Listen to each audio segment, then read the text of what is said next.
Hi.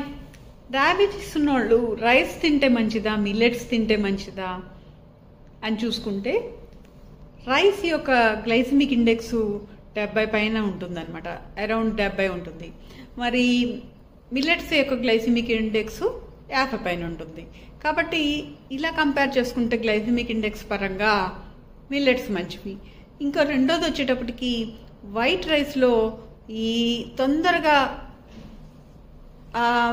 శరీరంలోకి గ్రహించబడే పిండి పదార్థం ఉండి షుగర్ తొందరగా పెరుగుతుంది. కానీ మిల్లెట్స్లో ఏంటంటే కాంప్లెక్స్ కార్బోహైడ్రేట్స్ ఉంటాయి. దానివల్ల స్లోగా రక్తంలోకి పిండి పదార్థం గ్రహించబడుతుంది. కాబట్టి షుగర్ కొంచెం స్లోగా పెరగటానికి అవకాశం ఉంటుంది. ఆ విధంగా చూసుకున్న మిల్లెట్స్ బెటరు. ఇంకా మూడోది ఏంటంటే రైస్ మీద పై పొర తొలగించేసేసి వైట్ రైస్ని తయారు చేస్తారు. కాబట్టి దాంట్లో ఫైబర్ తక్కువగా ఉంటుంది. కాబట్టి కూడా ఈ డయాబెటీస్ అనేది తొందరగా పెరుగుతుంది. మరి మిల్లెట్స్లో పైన పొర ఉంటుంది కాబట్టి ఫైబర్ కూడా తీసుకుంటాం. కాబట్టి స్లోగా షుగర్ అనేది గ్రహించబడి డయాబెటీస్ అనేది స్లోగా పెరగడానికి అవకాశం ఉంటుంది.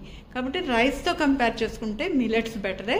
కానీ అది కూడా పిండి పదార్థమే కాబట్టి మనం తీసుకునే క్వాంటిటీ అనేది చూసుకొని తీసుకోవాలన్నమాట.